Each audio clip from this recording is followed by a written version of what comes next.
हम गांव चौगामा चंद्राओं के पास जो अवैध माइनिंग चल रही है, नेशनल हाईवे बन रहा है अम्बाड़ा से श्यामली, उसके ऊपर मिट्टी डाली जा रही है और उन खेतों से 15-15 फुट मिट्टी उठाकर हाईवे को बेची जा रही है। माइनिंग की टीमें जाती हैं, यूपी के एरिया बताकर गोल मोड़ कर दिया जाता है। प्रशासन से प्रार्थना करेंगे, चाहे वो एरिया यूपी का चाहे हरियाणा का, तो दोनों प्रशासन से मिलजुल कर उस माइनिंग को बंद कराया जाए। तो क्या गाइडलाइन क्या रहती है, कितनी देखिए, जितनी गाइडलाइन मैडम हमें पता है 3 फुट तक की गाइडलाइन है, पर खनन 15-15 फुट हो रहा। यमुना की ढांग से 500 मीटर दूर की गाइडलाइन है, पर बिल्कुल यमुना के ऊपर खनन हो रहा। और खनन जो खनन का एक और रूल है, दिन में खनन कर सकते हैं, क्योंकि यमुना है उसमें जल जीवल मछली बहुत से वन्य प्राणी रहते हैं, उनको भी अस्त व्यस्त होता है, तो दिन रात खनन चल रहा है। तो कौन सी एरिया की अगर बात करें तो कहाँ पे ये इस टाइम मौके पे चंद्राव गांव है, इंद्री का नज़दीक लगते हैं, चगामा गढ़पुर, वहाँ पर खनन चल रहा है।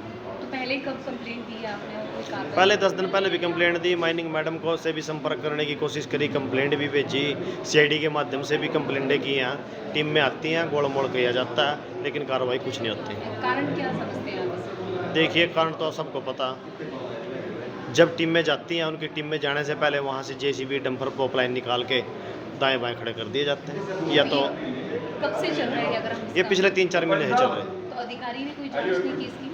अभी तक तो की नहीं जी।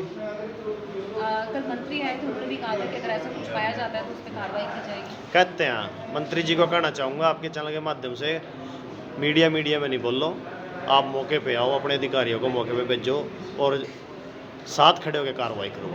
अगर इस कार्रवाई नहीं की तो उसके बाद क्या देखेंगे? घेराव करेंगे सेक्रेटरीट का और मुख्यमंत्री से भी मिलेंगे। इसके बाद जो भी जिन भी अधिकारियों को जाना पड़ेगा, नीचे से लेकर ऊपर तक सबके पास जाएंगे। तो नुकसान की बात करें तो किसानों का क्या नुकसान रहता है? देखिए मैडम, इसमें किसान का एक नुकसान है, अगर बाढ़ आती है तो फसल खराब होती है।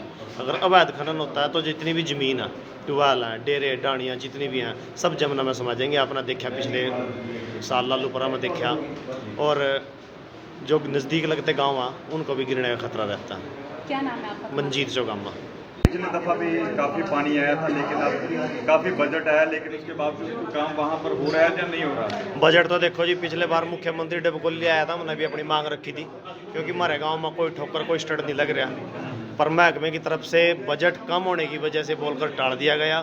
फिर पता लग गया 45-55 करोड़ रुपए का बजट आया, जिसमें से अकेले 30-35 करोड़ का बजट घरोंडा विधानसभा क्षेत्र में चला गया, क्योंकि पिछले साल लालूपुरा गांव था, इन्हीं अवैध माइनिंगों की वजह से उस गांव में खतरा पैदा होया था, तो वहाँ ठोकरें लग रही। तो हम भी कहेंगे प्रशासन, शासन, सरकार तो अपने इंद्रिय हल्के की तरफ ध्यान दें। गाइडलाइन दे गई है 30 जून की, आपका काम कैसे चल रहा है? वहाँ काम हो रहा है या ठोकरें हो लग रही है कहीं में? नहीं, इंद्री के अंदर कोई ठोकर नहीं है। जो इंद्री विधानसभा क्षेत्र है उसके अंदर कोई ठोकर नहीं है। उससे आगे जो कुंजपुरा साइड है, जो घरोंडा साइड है, वहाँ पर सुनने में आया काम चला हुआ। पर अधिकारी कह रहे हैं कि काम कंप्लीट हो जाएगा बहुत जल्दी। लगता है आपको कुछ दिनों के पूरा अंदर है। हो जाएगा? काम तो कहाँ पर हो जाएगा जी, काम तो इन्हें जो ठोकर लगना है काम स्टार्ट होगा जो अक्टूबर-नवंबर में काम स्टार्ट होगा।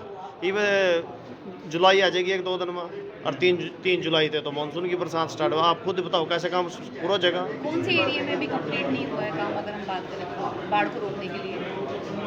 देखिए, ग्रोंडे में पत्थर आया हुआ, वहाँ पर काम चल रहा है। मैं कहना चाहूँगा कि इंद्री में हमने ठोकरों की मांग की थी, चगामा, चंद्राव, गढ़पुर, डबकोली, कलसोरा साइड मांग की थी, पर बजट कम होने की वजह से वो हमारा जो प्रोजेक्ट था, जो हमारी डिमांड थी, उसको कैंसिल कर दिया गया था। अब तक पेंडिंग है? हाँ, वो पेंडिंग है, उसकी दोबारा मांग। बाढ़ आती है तो मतलब हाँ, भूमि कटाव होता है।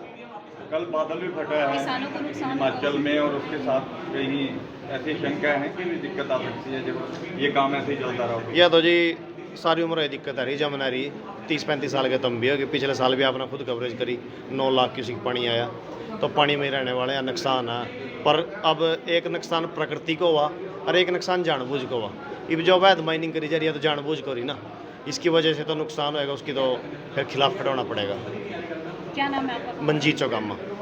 इस प्रकार की कोई भी हमारे संज्ञान में आएगी, ढांचे का बीच की आपने बात करी है, सरकार सख्त से सख्त उसके ऊपर एक्शन लेगी। और मैं एक बात और भी कहूँगा, कनाल के हमारे अधिकारी यहाँ बैठे हैं, सभी डिप्टी सब बैठे हैं कनाल के अंदर।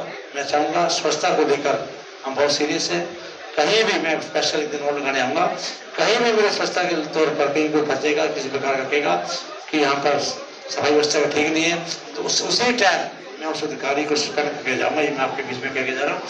आज मैं कहूँगा अभी मानसून का मौसम आने वाला है, मैं अधिकारियों से ये भी नोट करूंगा, उन्हें बाइक भी कम टाइम दे रहे हैं कि कम से कम जो ड्रेन के टेंडर लगे हुए हैं उनको साफ कर दें, अदरवाइज किसी प्रकार की हमें शिकायत मिलेगी हम करेंगे। सुधा जी, करनाल जिले में बड़े स्तर पर अवैध माइनिंग हो रही है, खासकर NH के प्रोजेक्ट के लिए, और माइनिंग विभाग के अधिकारी इस बारे में कुछ भी नहीं बोलते। देखिए, ऐसी बात आपने मेरे संज्ञान में लाई है, उसकी मैं सरकार उसको कार्रवाई कराएगा।